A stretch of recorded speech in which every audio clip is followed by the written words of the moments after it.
সবাইকে স্বাগত জানাচ্ছি। আমি মোহাম্মদ জাহিদুল ইসলাম। আপনারা দেখছেন কোড রিডার ইউটিউব চ্যানেল। আজকে আমরা মিডলওয়্যারের দ্বিতীয় যে পর্ব সেটার মধ্যে দেখব, সেটা হচ্ছে একটা মেথড যেটা হচ্ছে টার্মিনেট। আচ্ছা, এই জিনিসটার প্রয়োজন কি সেটা আগে আমি একটু বলে নেই।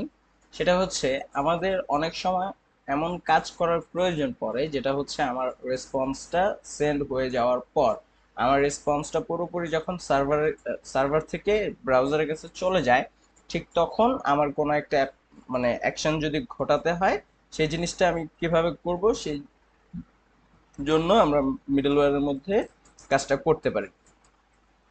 সেটা হচ্ছে টার্মিনেট মেথড ইউজ করে। আমরা যদি এখানে টার্মিনেট মেথডটা লিখি তাহলেই হবে। আমাদেরকে পাবলিক ফাংশন বলে দিতে হবে। তো বলে দেওয়ার পর আমরা যদি এখানে আসি, হয়ে যাবে। তো এই মেথড হচ্ছে দুইটা প্যারামিটার নেয়, একটা হচ্ছে রিকোয়েস্ট আর একটা হচ্ছে রেসপন্স। হ্যাঁ, তো আমরা এটার ব্যবহার যদি আমরা বুঝতে চাই তাহলে আমরা একটা কাজ করি। আচ্ছা, এটা আমরা আইপি চেকের মধ্যে রাখছি। হ্যাঁ, আচ্ছা, ঠিক আছে। তো এখান থেকে আমরা যদি ফাইল পুট কন্টেন্টস এটা রাখি, আর এর মধ্যে একটা ডেটা দিয়ে দেই। ডেটা হচ্ছে file saved from terminate method.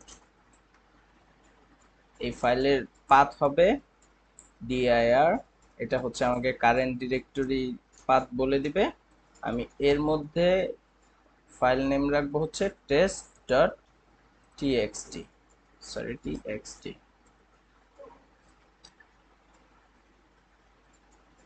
আচ্ছা, এটা লাগবে না। আমরা যদি এবার এখানে যাই, আমাদের মিডল রাউটে আমরা যদি হিট করি, হিট করলাম, আমরা যদি এইখানে দেখি, এই যে file saved from terminate method, এটা কিন্তু কাজ করতেছে।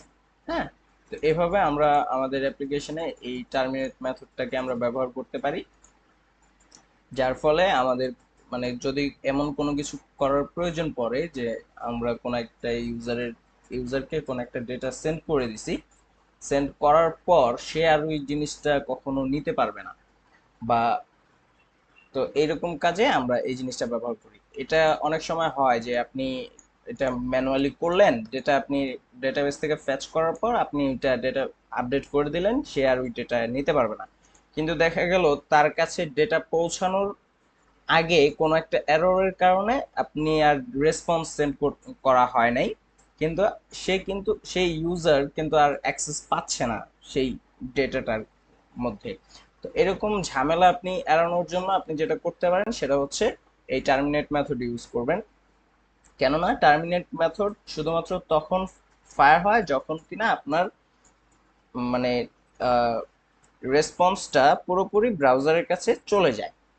হ্যাঁ, তো এই ছিল আজকের ভিডিও। সবাই ভালো থাকবেন, সুস্থ থাকবেন। কোনো কিছু যদি বুঝতে অসুবিধা হয় অবশ্যই আমাকে কমেন্টের মাধ্যমে জানাবেন।